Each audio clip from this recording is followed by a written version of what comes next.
if you think of the Industrial Revolution, which you mentioned earlier, that wasn't just one thing. It wasn't just the steam engine. It was lots of things happening at the same time.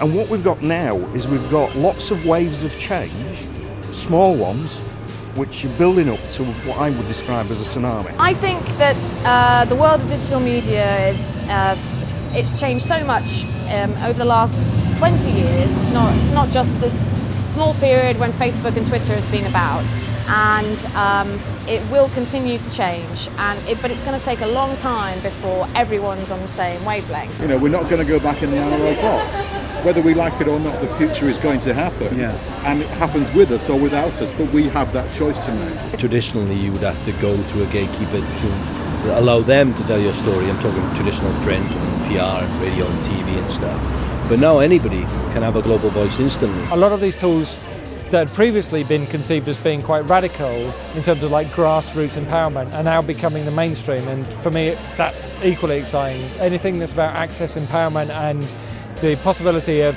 everybody having equal say in how culture is authored, to me is a really kind of transformative moment in culture and a really exciting era to live through. It's less about this sort of one-directional business model where you just mass produce something and people mass consume it.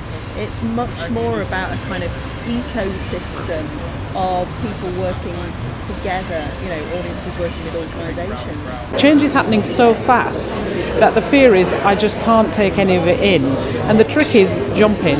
You won't sink, you'll swim.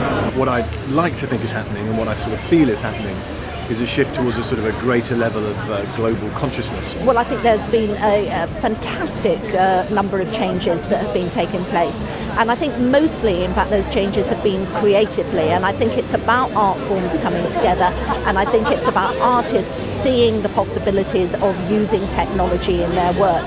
Well, I think there are different ways of thinking about what this big shift is. Part of it is a shift towards a much more open, probably certainly collaborative culture, which is more like a culture of with, where people can do things with organisations, with one another, rather than just getting things from people or having them delivered to you. We're living in a logarithmic world, exponentially growing around us, and yet as humans we think in a linear fashion. We tend to overestimate what's going to happen in the next 2 years, and we underestimate by a long way what's going to happen in the next 10.